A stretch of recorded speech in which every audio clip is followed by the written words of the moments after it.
ప్రభు అయిన యేసుక్రీస్తు నామంలో మీ అందరికీ వందనాలండి. ఎందరో బైబిల్ వాక్యం చదవాలని ఉన్నా కూడా చదవలేని వారు ఈ విధముగానైనా బైబిల్ వాక్యం క్రమముగా విని మేలు పొందుతారనే ఉద్దేశంతో ఈ పరిచర్య ప్రారంభించటమైనది. ఈరోజు మనం మత్తయి సువార్త 6వ అధ్యాయం చదువుకుందాం. మత్తయి సువార్త 5వ అధ్యాయం కొంచెం బలహీనంగా ఉండటం వల్ల వివరణ ఇవ్వలేకపోయాను. ఈ దినం మనం 6వ అధ్యాయం వివరణ కూడా చూద్దాం. మత్తయి సువార్త 6వ అధ్యాయం. మనుషులకు కనబడవలెనని వారి ఎదుట మీ నీతి కార్యము చేయకుండా జాగ్రత్త పడుడి. లేని ఎడల పరలోకమందున్న మీ తండ్రి యొద్ద మీరు ఫలం పొందరు. కావున నీవు ధర్మము చేయనప్పుడు మనుషుల వలన ఘనత పొందవలెనని వేషధారులు సమాజ మందిరములలోనూ వీధులలోనూ చేయులాగున నీ ముందర బోర ఊదింపవద్దు. వారు తమ ఫలం పొంది ఉన్నారని నిశ్చయముగా మీతో చెప్పుచున్నాను. నీవైతే ధర్మము చేయనప్పుడు నీ ధర్మము రహస్యముగా నుండు నిమిత్తము నీ కొడి చేయునది నీ ఎడమ చేతికి తెలియకుండవలెను. అట్లయితే రహస్యమందు చూచు నీ తండ్రి నీకు ప్రతిఫలమిచ్చును. మరియు మీరు ప్రార్థన చేయనప్పుడు వేషధారుల వలె ఉండవద్దు. మనుషులకు కనబడవలెనని సమాజ మందిరములలోనూ వీధుల మూలలలోనూ నిలిచి ప్రార్థన చేయుట వారికిష్టము. వారు తమ ఫలము పొంది ఉన్నారని నిశ్చయముగా మీతో చెప్పుచున్నాను.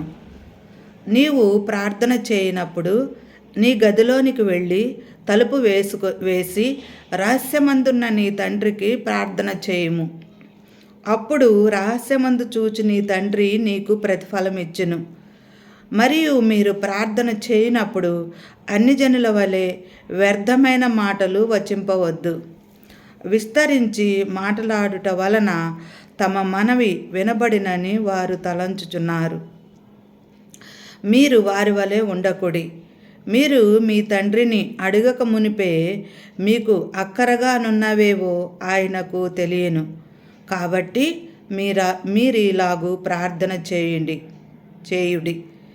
పరలోకమందున్న మా తండ్రి, నీ నామము పరిశుద్ధపరచబడును గాక. నీ రాజ్యము వచ్చుగాక. నీ చిత్తము పరలోకమందు నెరవేరుచున్నట్లు భూమి అందును నెరవేరునుగాక. మా అనుదిన ఆహారము నేడు మాకు దయచేయుము. మా రుణస్థులను మేము క్షమించి ఉన్న ప్రకారము మా రుణములు క్షమించుము. మమ్ము శోధనలోకి తేక దుష్టుని నుండి మమ్మును తప్పించుము. మనుషుల అపరాధములను మేము క్షమించిన ఎడల మీ పరలోకపు తండ్రియు మీ అపరాధములను క్షమించును. మీరు మనుషుల అపరాధములను క్షమింపక పోయిన ఎడల మీ తండ్రియు మీ అపరాధములను క్షమింపడు.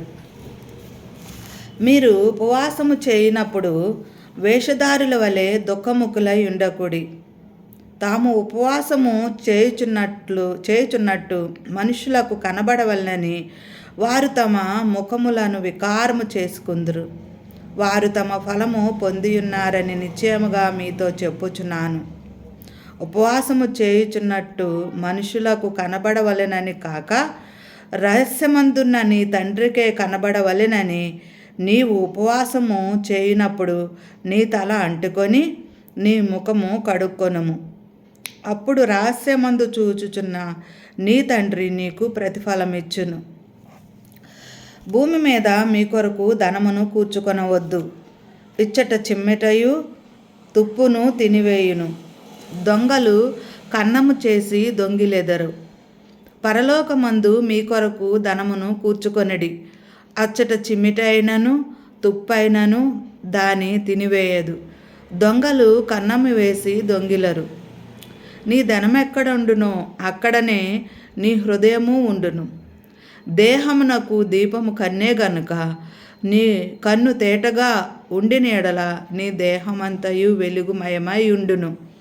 నీ కన్ను చెడినదైతే నీ దేహమంతయు చీకటిమయమై ఉండును. నీలోనున్న వెలుగు చీకటి అయి ఉండిన ఎడల ఆ చీకటి ఎంతో గొప్పది. ఎవడును ఇద్దరు యజమానులకు దాసుడుగా నుండనేరడు.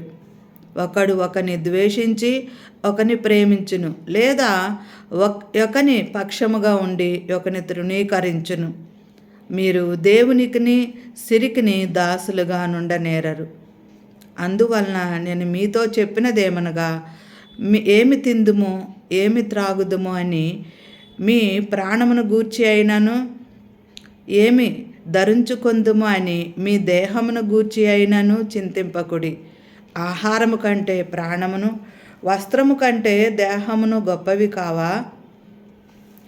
ఆకాశ పక్షులను చూడుడి, అవి విత్తవు, కోయవు, కొట్లలో కూర్చుకొనవు, అయినను మీ పరలోకపు తండ్రి వాటిని పోషించుచున్నాడు. మీరు వాటికంటే బహుశ్రేష్ఠులు కారా? మీలో నెవడు చింతించుట వలన తన ఎత్తు మూరెడెక్కువ చేసుకొనగలడు?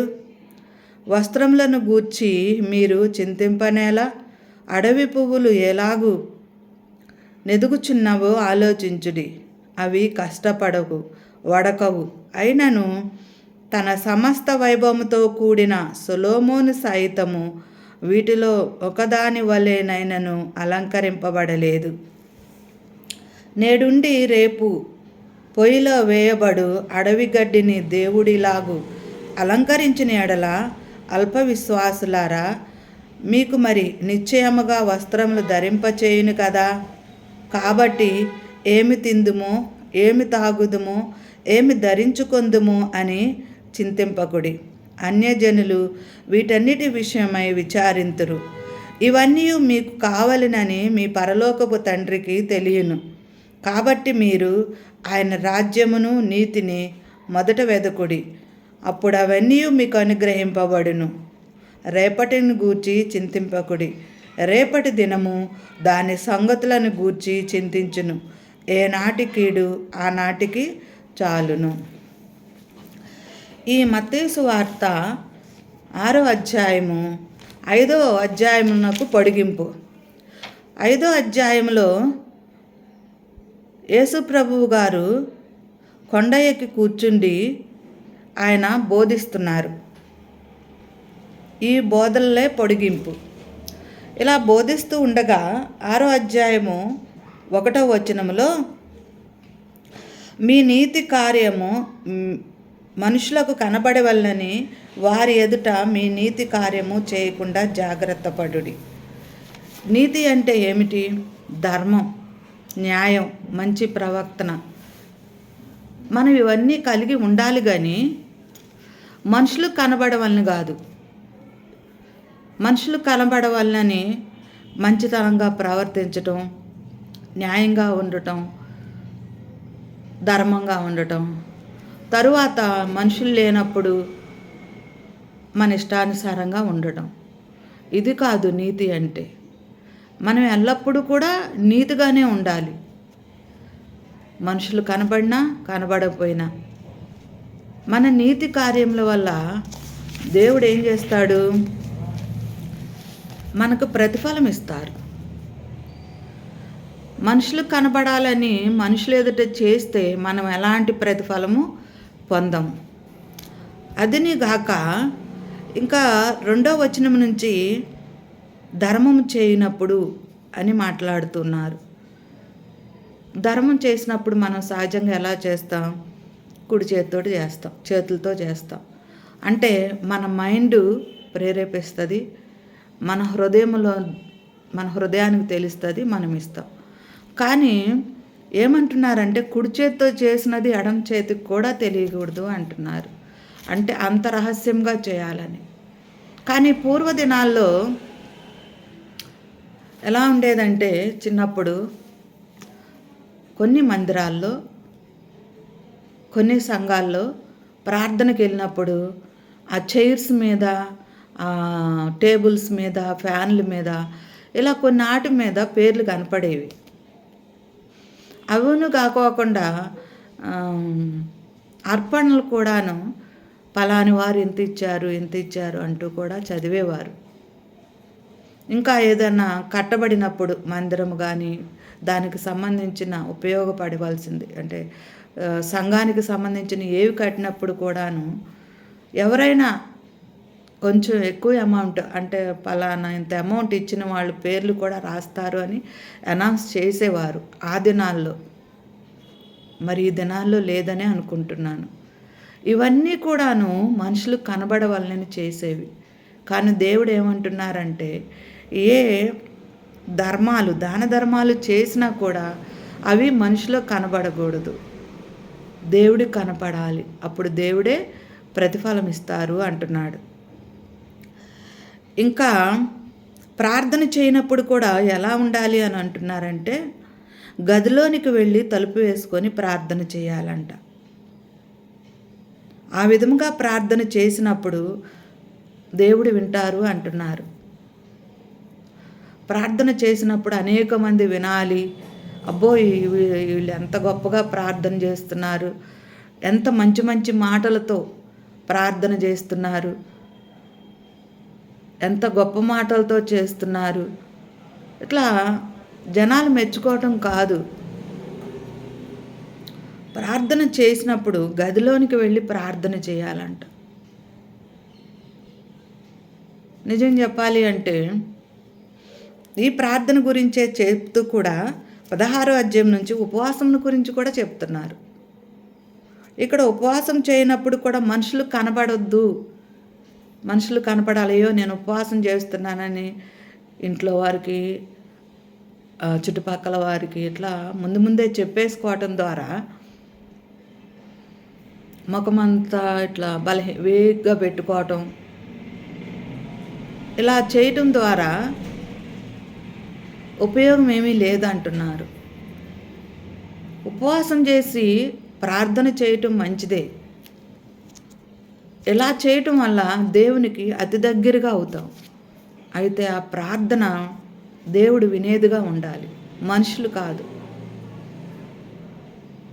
దేవుడు మెచ్చేదిగా ఉండాలి. సహోదరులుగా మనకైతే సహోదరులుగా మనకైతే ఆనాడు ఏ విధంగా అయితే లోతు భార్య ఉప్పు స్తంభం అయిపోయిందో నిజంగా అలాగే ఉంటుందేమో స్త్రీల పరిస్థితి అని కూడా అనిపిస్తుంది. ఎందుకంటే ప్రార్థన కూర్చున్న దగ్గర నుంచి ఏవో ఒక ఆలోచన, ఆ స్టవ్ మీద ఏముందో, ఆ పిల్లలు ఏం తిన్నారో, ఆయన ఏం చేస్తున్నారు, అదేంటో ఇదేంటో. నిజంగా లోతు భార్య పరిస్థితి వలె ఉంటుందేమో అనిపిస్తుంది. కానీ మన హృదయ తలుపులు మూసుకోవాలంట. దేవునితో గడిపే ఆ కొద్ది సమయం కూడాను దేవునితో ముఖాముఖిగా మాట్లాడే ఆ కొద్ది సమయం కూడాను చాలా ఎలాంటి ఆలోచనలు లేకుండా చాలా జాగ్రత్తగా చేయాలి. దేవుడు కోరుకుంటున్నది అదే. అలా ప్రార్థన చేస్తే మనం ప్రతిఫలం పొందుతాము అంటున్నారు. అదేనుగాక ఏమంటున్నారంటే వేషధారుల వలె చేయొద్దు అని అంటున్నారు. వేషధారులు వాళ్ళు వ్యర్థమైన మాటలు పలుకుతారని, విస్తారముగా పెద్ద పెద్ద ప్రార్థనలు చేస్తారని ఇలా చెప్తూ దేవుడు అనేక మార్లు వేషధారులు అంటున్నారు. వేషధారులు అంటే మంచివారుగా నటించేవారు. ఇది చాలా భయంకరమైన మాట. అంటే అంతా నటన అన్నమాట. మంచివారుగా నటిస్తున్నాం కానీ మన హృదయం మాత్రం దేవునికి చాలా దూరంగా ఉంది, దేవునికి దగ్గరగా లేదు. పేరు క్రైస్తవులమే, ఎవరేమనుకుంటున్నారో అని ప్రార్థన చేస్తాం, ఎవరేమనుకుంటారో అన్నట్టుగా నలుగురికి కనపడాలి అనే ఉద్దేశంతో విశ్వాసులుగా నటిస్తాం. మరి చాలా కాలం నుంచి విశ్వాసులు క్రైస్తవులం కదా.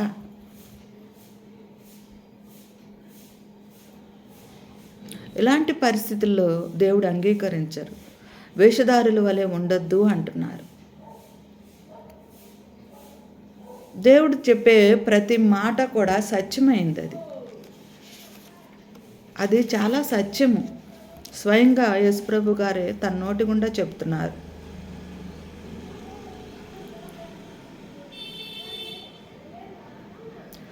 ఆయన ఎక్కడ చెప్తున్నారు? గుంపుకి, చాలామంది ఉన్నారు అక్కడ. అంత గుంపుకు చెప్తున్నప్పుడు ఇది నాకు కాదులే అని కాదు. ఆ గుంపుతో మాట్లాడినప్పటికి కూడాను ఇది నాకే అన్నట్టుగా ఎవరికి వారు హృదయానికి తీసుకోవాలి. ఎప్పుడు కూడా ఏలెత్తి ఎదుటి వాళ్ళని చూపించడానికి కాదు. ఆ వేళ్ళన్నీ, ఆ చేయి మొత్తం మన హృదయం మీద పెట్టుకొని అది నాకే అన్నట్టుగా మనం అన్వయించుకోవాలి. ఈ దినాల్లో సోషల్ మీడియా, యూట్యూబ్, పబ్లిక్ చూడాలని కాదు. మన హృదయం వింటుందా లేదా, మన హృదయానికి అంటుకుంటుందా లేదా, ఇది నాకే కదా, నేను ఎలా ఉన్నాను, నా పర్సనల్ లైఫ్ దేవునితో ఎలా ఉంది, రోజుకి 24 గంటలు ఎంత సమయం మనం దేవునితో గడపగలుగుతున్నాం, నా ప్రైవేట్ టైము దేవునికి ఎంత దగ్గరగా ఉంది. నేను ఈ భూలోకంలోనే ఎంత సమయం గడుపుతున్నాము అంటే అది పరలోకంలో సదాకాలం ఆయనతో గడపాలి. అప్పుడు ఆయన ఆరాధిస్తూనే ఉండాలి. ఇప్పుడే గడపలేని వాళ్ళం అప్పుడెలా గడపగలం?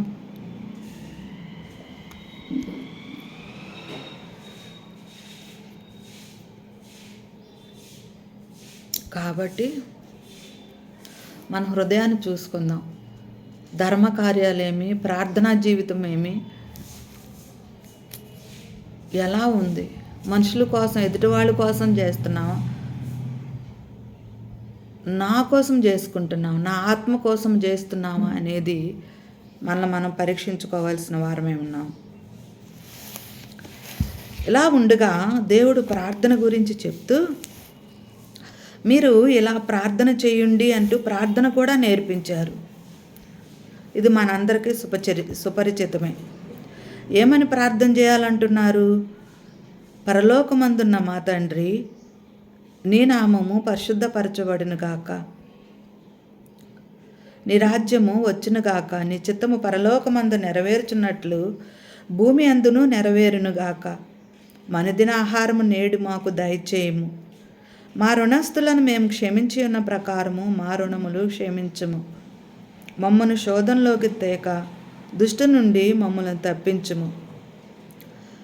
మనుషుల అపరాధములని మేము క్షమించిన ఎడల మా పరలోకపు తండ్రియు మీ పరలోకపు తండ్రియు మీ అపరాధములను క్షమించును. మీరు మనుషుల అపరాధములను క్షమింపక పోయిన ఎడల మీ తండ్రియు మీ అపరాధములను క్షమింపడు. ఇది యేసుప్రభు గారు స్వయంగా నేర్పినటువంటి ప్రార్థన. ఆ దినాల్లో శిష్యులకి ప్రార్థన చేయటం రాదు కాబట్టి ప్రార్థన నేర్పించారు. అయితే ఉన్నది ఉన్నట్టుగా ఈ దినాల్లో ప్రార్థన చేసేవారు ఉన్నప్పటికీ ఈ ప్రార్థన సారాంశాన్ని ఒకసారి చూద్దాం.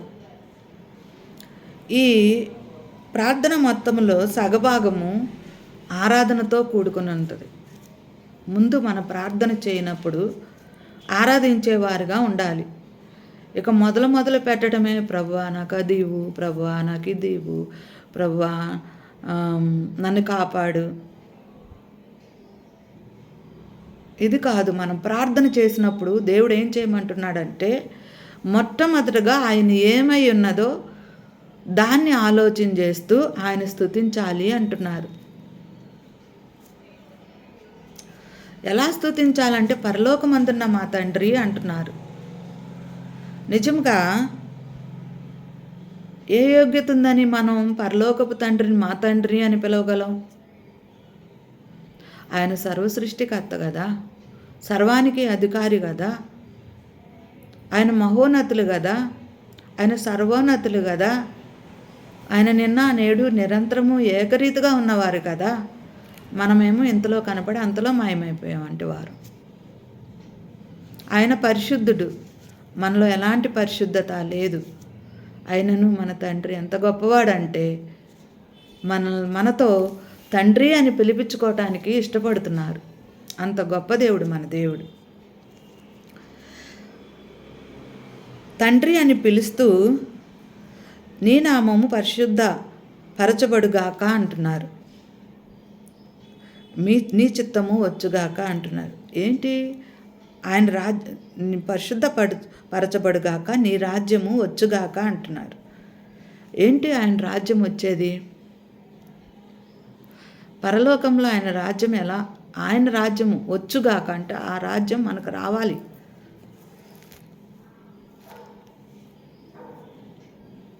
ఆయన రాజ్యం ఎలా వచ్చింది మనకి?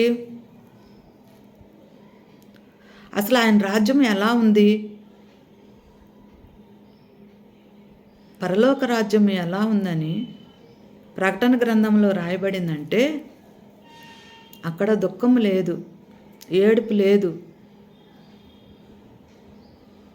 అక్కడ దగా లేదు, అన్యాయం లేదు, మోసం లేదు.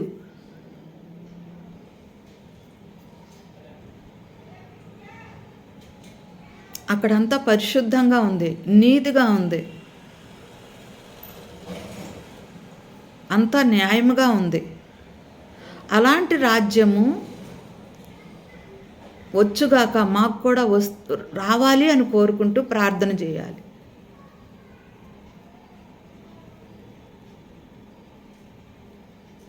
అది ఎప్పుడు వస్తుంది మనకి? నీ రాజ్యం వచ్చుగాక అంటే అది ఎప్పుడు వస్తుంది?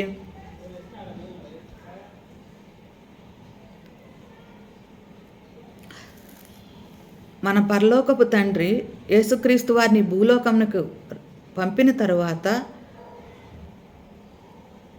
మనము పాపులమై ఉండి మన పాపముల నిమిత్తము మనం నరకానికి పాత్రమైనటువంటి మనలను మన ప్రభు అయిన యేసుక్రీస్తు వారు మన శిక్ష యావత్తు ఆయన మీద వేసుకొని ఆ సిలువలో మన శిక్షను ఆయన అనుభవించి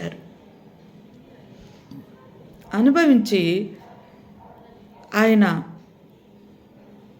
తిరిగి పునరుద్ధానమై, చనిపోయి తిరిగి పునరుద్ధానమై మోక్షారోహణమై ఆయన తండ్రి కుడి పార్శ్వన కూర్చున్నారు. దేవుడు సెలవిచ్చారు ఆయన మరలా వస్తానని. ఎప్పుడు వస్తానని సెలవిచ్చారు? సర్వలోకమునకు సువార్త ప్రకటింపబడాలి. ఆ తరువాత దేవుడు వస్తారు.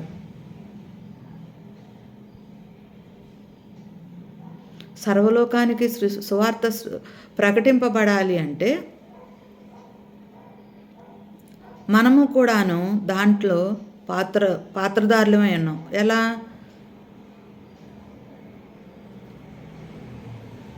అందరూ సువార్త సేవకులు మందిరాల్లో ప్రకటించినట్టుగా ప్రకటించలేకపోవచ్చు, కానీ మన జీవితాల ద్వారా కూడా మన సువార్త ప్రకటించమని కోరుచున్నారు దేవుడు. దేవుడు కోరిన విధంగా ఒక క్రైస్తవులుగా జీవించలేని పక్షంలో క్రైస్తవేతరులు మనం చూసినప్పుడు అమ్మో వీళ్ళు క్రైస్తవులా, ఇలా ఉంటారా, అమ్మో ఈ క్రైస్తవం మాకు వద్దు నాయన, మేముగానే ఉంటాము అని వెనుదిరిగిన పరిస్థితులు. క్రైస్తవులనే చూసినప్పుడు కూడాను కొందరు తన క్రైస్తవ్యాన్ని వదులుకొని వెనుదిరిగిన పరిస్థితులు. అంటే స్వార్థకు వ్యతిరేకముగా మనము, దేవుని చిత్తానికి వ్యతిరేకంగా మనము, ఏంటది? ప్రతి ఒక్కరూ రక్షణ పొందాలి అనే దేవుని చిత్తానికి వ్యతిరేకంగా మనం జీవించిన ఎడల ఆయన యొక్క రాకడ ఇంకా లేట్ అవుతుంది, ఆలస్యం అవుతుంది. కాబట్టి మనం ఆయనకు చిత్తానికి వ్యతిరేకంగా చేసిన వాళ్ళం అవుతాం.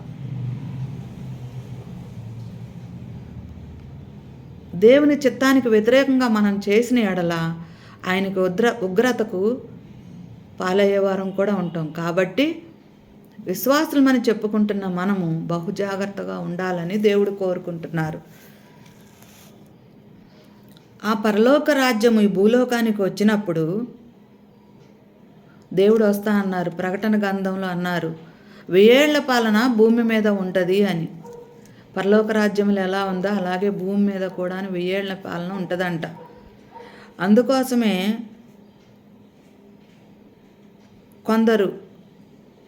కొన్ని సంఘాల వారు వాళ్ళని కలిసినప్పుడు విష్ చేసుకుంటారు, మరణత అంటారు.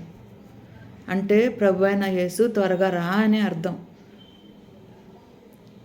అంటే ఇదే, ప్రభువా మీరు త్వరగా రావాలి, నీ రాజ్యం రావాలి అని కోరుకుంటున్నారు.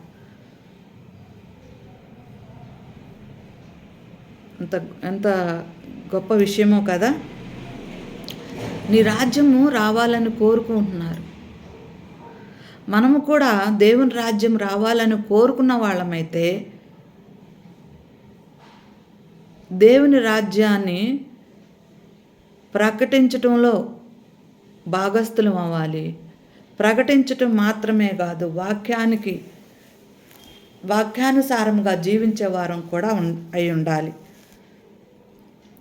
నీ చిత్తం పరలోకమందు నెరవేరినట్లు భూమి అందును నెరవేరునుగాక. అవును, పరలోకములో ఆయన చిత్తమే నెరవేరుతుంది. మరి భూలోకంలో ఎవరి చిత్తం నెరవేరుతుంది? ఇప్పుడు ఇంతకుముందు మనం చూసాం కదా, సాతానుడు వచ్చి యేసుప్రభు గారిని శోధించినప్పుడు, నన్ను మొక్కు, ఈ రాజ్యాలన్నీ నీకు ఇస్తాను అన్నాడు. అంటే ఈ రాజ్యాలన్నీ ఎవరి చేతుల్లో ఉన్నాయి? సాతాను చేతుల్లో ఉన్నాయి. సాతానుడు ఈ రాజ్యాలన్నింటినీ ఆక్రమించుకున్నాడు. మనుషులను మోసం చేసి, ఆనాడు ఆదామును అవ్వని ఏ విధంగా మోసం చేశాడో అది మొదలుకొని సమస్త రాజ్యాలను తన స్వాధీనం చేసుకున్నాడు. కానీ సమస్తాన్ని సృష్టించింది మన ప్రభు అయిన యేసుక్రీస్తు వారు. అవును, ఒక దినమున మన ప్రభు అయిన యేసుక్రీస్తు వారు వస్తారు. సాతాను దాని అనుచరుల కోసం సిద్ధం చేసినటువంటి ఆ అగ్నిగుండములోనికి వారిని తోసివేస్తాడు. అప్పుడు ఈ రాజ్యము, ఈ లోకము శాంతి కలిగినదిగా, సమాధానం కలిగినదిగా, ఎంతో సంతోషంగా ఉంటుంది. దేవుడు ఏ ఒక్క రాజ్యం కోరుకున్నారో ఆ రాజ్యం భూమి మీద స్థాపించబడుతుంది. అప్పుడు దేవుని చిత్తం భూలోకమందును నెరవేరబడుతుంది. ఇవన్నీ మనం తలంచుకుంటూ మనం మొదటి ప్రార్థన, మొదటి సగం కూడాను, ఏ యోగ్యత లేని దేవుడు మనల్ని ప్రేమించాడు, మనల్ని రక్షించాడు, తండ్రి అని పిలవటానికి ధన్యత ఇచ్చాడు. కాబట్టి మనం ఆయన్ని స్తుతించాలి, ఆరాధించాలి, ఆయన్ని గణపరచాలి. ఆ తరువాత మనకేం అవసరం ఉన్నాయో ఆ అవసరాల నిమిత్తము అడగాలి. మా అనుదిన ఆహారం నేడు మాకు దయచేయము. అనుదిన ఆహారం, అవునండి, ఒకేసారి ఒక బస్తా బియ్యం వేసుకున్నాం అనుకోండి ఇంట్లో, రోజు దానికోసం ప్రార్థన చేయాల్సిన అవసరం లేదు కదా. ఫ్రిడ్జ్ నిండా కూరగాయలు పెట్టుకున్నాం అనుకోండి, ఇంకా ప్రార్థన, అనుదిన ఆహారం కావాలని అడిగేది ఎందుకు? అంటే అవి ఉన్నంత మాత్రాన అవి తినడానికి మనం జీవించి ఉండాలి కదా. కాబట్టి అనుదిన ఆహారము, శరీరానికి కావాల్సిన ఆహారం మనం ప్రార్థన చేస్తూ, ఆత్మకు కావాల్సిన ఆహారము అంటే వాక్యము, ప్రతిదినము మనం వాక్యం ద్వారా మన ఆత్మని మనం పోషించుకోవాలి. అందునిమిత్తమే వాక్యము మీద ఆ తృష్ణ కలిగించాలని ఈ పరిచర్య ప్రారంభించడం జరిగింది. అనుదిన ఆహారము, శరీరానికి కావలసిన ఆహారము, ఆత్మకు కావలసిన ఆహారం కూడా దేవుడు ఇవ్వాలని ప్రార్థించాలి. మరియు మా రుణస్తులను మేము క్షమించిన ప్రకారం మా రుణములు క్షమించండి, మమ్మల్ని శోధనలోకి తేక. ఇక్కడ దేవుడు మనల్ని శోధనలోకి ఎప్పుడు తేయడు, కానీ ఇంగ్లీష్లో చక్కగా రాయబడింది, and lead us not into temptations అని రాయబడింది. అంటే ప్రలోభాలకి, ఆశలకి మేము లొంగిపోకుండా మమ్మల్ని కాపాడమని. ప్రలోభాలు, ఎవరన్నా ఏమన్నా ఆశ చూపిస్తే వాటికి లొంగిపోకుండా, ఏవైతే మనకు అవసరమై ఉన్నాయో అంతవరకు దేవుడు ఇస్తారు, కానీ మనం కొన్ని ప్రలోభాలకి లొంగిపోయే వారంగా ఉంటాం. మోసపు మాటలు,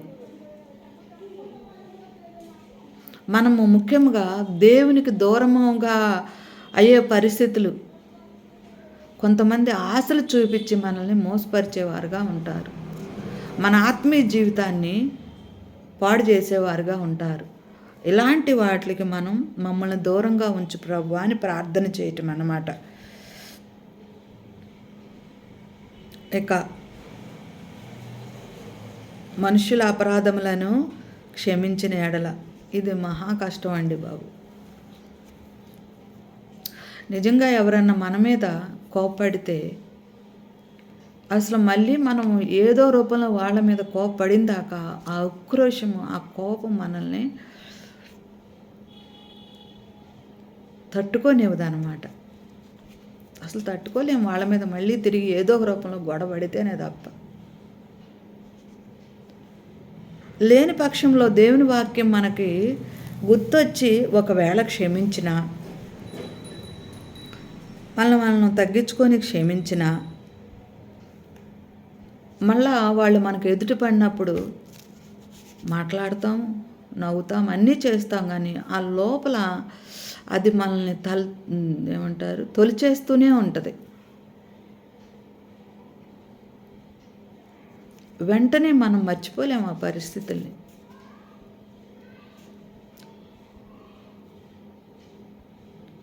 నిజంగా క్షమించటం అంటే అది చాలా గొప్ప వరం అని చెప్పాలి. మనం ఎప్పుడైతే మనస్ఫూర్తిగా క్షమిస్తామో, నిజంగా చెప్పాలి అంటే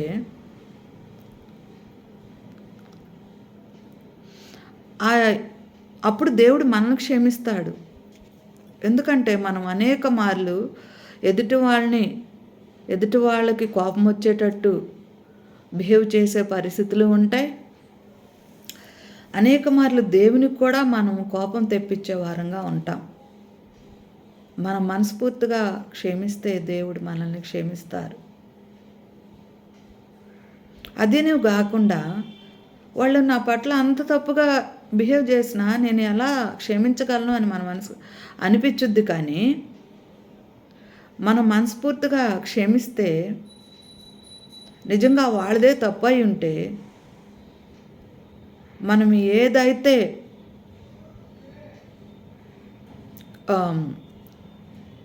శిక్ష లేకపోతే కష్టం కలిగిందో ఆ కష్టానికి దేవుడు వాళ్ళకు ప్రతిఫలం ఇస్తారు.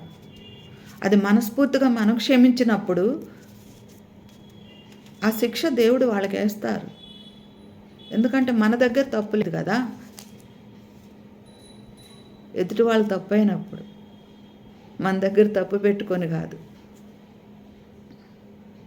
కాబట్టి మనం ఎదుటి వాళ్ళని క్షమించే వారంగా ఉండాలి. మన పాపముల బట్టి మనం దేవుణ్ణి కూడా క్షమాపణ కోరే వారంగా ఉండాలి. మన దేవుడు పరిశుద్ధుడు కనుక మనము పరిశుద్ధులంగా ఉండాలి. తర్వాత ఇంకా భూమి మీద ధనం కూర్చుకొనవద్దు, అవి దొంగిలిస్తారు, చెమ్మట పట్టుద్ది, పరలోకము కొరకు ధనము కూర్చుకొనుడి, అక్కడ చెమ్మట ఉండదు. ఇలా దేవుడు అనేక గొప్ప విషయాలు చెప్తూ వచ్చారు.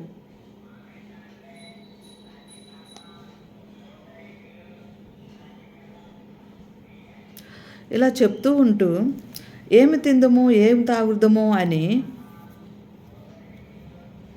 విచారించొద్దు అంటున్నారు, చింతించవద్దు అంటున్నారు. ఈ దినాల్లో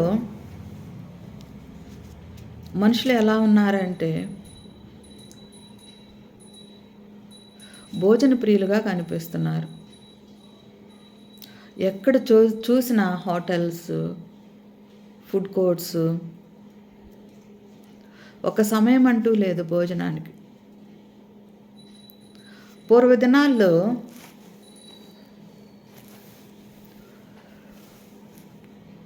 నాన్ వెజ్ అయితే ఏమన్నా పండగలు అప్పుడు చుట్టాలు వచ్చినప్పుడు తింటూ ఉండేవారు. ఈ దినాల్లో అధికంగా తినేవారుగా కనిపిస్తున్నారు. అదేనుగాక పిండి వంటలే కానీ మరి ఏవైనా మనిషిలో కంట్రోల్ అనేది లేదేమో అనిపిస్తుంది. మీడియాలో కూడా ఎక్కడ చూసినా భోజన వంటలు ఎలా తయారు చేయాలి అనేవి ఎక్కువగా కనిపిస్తున్నాయి. అదేనుగాక వస్త్రముల గురించి కూడా దేవుడు మాట్లాడుతున్నాడు. పూర్వదినాల్లో 1-2 పండగలప్పుడే కొనుక్కునే వస్త్రాలు, లేదా ఏమన్నా చిరిగిపోయినప్పుడే కొనుక్కునే వస్త్రాలు ఈ దినాల్లో అసలు పెద్ద పెద్ద షాపింగ్ మాల్స్ వస్త్రాలకి అంతు లేదు. కాబట్టే దేవుడు ముందుగానే చెప్తూ వచ్చారు, మీరు తగుమాత్రం ఉండండి అని చెప్తున్నారు. ఇంకా మాట్లాడుతూ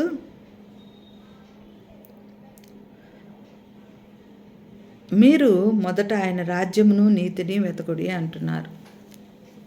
ఇందాకే మనం చెప్పుకున్నాం, ఆయన రాజ్యము రావాలి అంటే ఈ భూలోకంలో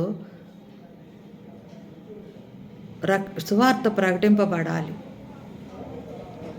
అప్పుడే ఆయన మరలా భూలోకానికి రాగలరు. మొదట మధ్యాకాశంలోనికి వస్తారు, అక్కడ 7 ఏండ్ల పెళ్లి విందు జరుగుతుంది.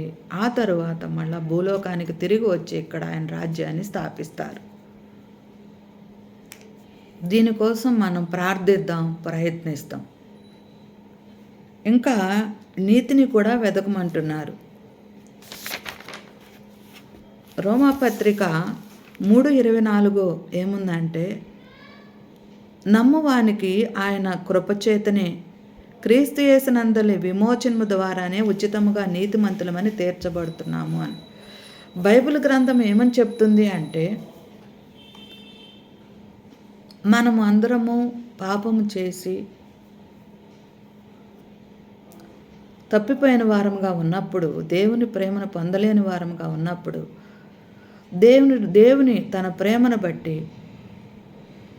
ఈ లోకానికి రావడం, మన కోసమే ఆ గొప్ప త్యాగం చేయటం ద్వారా ఆ యేసుక్రీస్తు వారి కృప ద్వారానే మనం నీతిమంతులుగా తీర్చబడ్డామంటున్నారు. అవునండి, ఎందరైతే యేసు ప్రభు గారు రక్షకుడని నమ్ముతారో, ఎందరైతే ఆయన దేవుడని నమ్ముతారో వారందరూ కూడాను నీతిమంతులుగా, ఆయన రక్తము ద్వారా నీతిమంతులుగా తీర్చబడతారు అని బైబిల్ గ్రంథం సెలవిస్తుంది. ఆయన ఎవరు? ఆయన గొప్ప దేవుడు అండి. ఆయన మహాదేవుడు. ఆయన మనకి ఏం చేశారు? గొప్ప రక్షణనిచ్చారు. ఇంత గొప్ప దేవుని మనం దేవుడిగా కలిగి ఉన్నందుకు దేవునికి వందనాలు చెల్లిద్దాం. రాబో అధ్యాయాల్లో మరి ఎక్కువగా వివరించుకుందాం. దేవుడు మనకు సహాయం చేయను గాక. చిన్న ప్రార్థన. సర్వశక్తిమంతుడా, మా ప్రేమగల పరలోకపు తండ్రి, నాయనా ఈ మత్తయి సువార్త 6వ అధ్యాయము నాయనా కొద్దిగా వివరించుకున్న దాన్ని బట్టి మీకు వందనాలు, స్తోత్రాలు. నిజంగా మీరెంత గొప్ప దేవుడు ప్రభువా. నాయనా ధర్మం చేయనప్పుడు, ప్రార్థన చేయనప్పుడు వేషధారుల వలె ఉండొద్దు అంటున్నారు నాయన. ఉపవాసం ఉన్నప్పుడు నా తండ్రి, నా ప్రభా ఎలా ఉండాలో కూడా మీరు నేర్పించారయ్యా. అదేనే కాదు నాయన, ప్రార్థన ఏ విధంగాలో చేయాలో కూడా నేర్పించారు తండ్రి. పరలోకమందున మా తండ్రి అని పిలవటానికి మేము యోగ్యులము కాదు నాయన. అయినను ప్రభా, మీ యొక్క గొప్ప ప్రేమను బట్టి, మీరు మాకు ఇచ్చిన ఆ యోగ్యతను బట్టి మీకు వందనాలు, స్తోత్రాలు చెల్లిస్తున్నాం ప్రభా. నా దేవా, నా ప్రభా, నాయనా, నా తండ్రి, ఆదాము అవ్వ మొదలుకొని ప్రభువా, మా జీవితంలో ఉన్నటువంటి ఆ యొక్క జన్మ పాపము, కర్మ పాపము ప్రభా, మాలో ఉన్న ఈర్ష్య, ద్వేషము, అసూయ, కుట్ర, నా తండ్రి, నా ప్రభా, తగ్గింపు లేని దానం, నా తండ్రి నాయన హెచ్చించుకునే దానం, నా తండ్రి ఇలాంటి పరిస్థితులన్నింటిలో నుండి నా తండ్రి శరీరాశ, నేత్రాశ, జీవపుటంబం ఇలాంటి భయంకరమైనటువంటి పాపములు కలిగిన మమ్ములను నాయన, మా పాపముల నిమిత్తము మేము నరకానికి పాత్రము నాయన. నా తండ్రి, మేము ఆ నరకానికి నాయన వెళ్ళకూడదని ఉద్దేశించే ప్రభా, సదాకాలం మీతో ఉంచుకోవాలని మీరు ఈ భూలోకానికి వచ్చి మేము పొందవలసిన శిక్ష యావత్తు మీ మీద వేసుకున్నారు ప్రభా. మీరు ఎంత గొప్ప దేవుడు ప్రభా. మీరు మా పట్ల చూపించిన ప్రేమ ఎంత గొప్పది తండ్రి. అవును ప్రభా, మీరు మాకు ఇచ్చిన ఉచితముగా ఇచ్చిన రక్షణ బట్టి మీకు వందనాలు, స్తోత్రాలు చెల్లిస్తున్నాం ప్రభా. నాయనా, మీరు నా తండ్రి, నా ప్రభా, మా ఆరాధనలకు యోగ్యులు నాయన.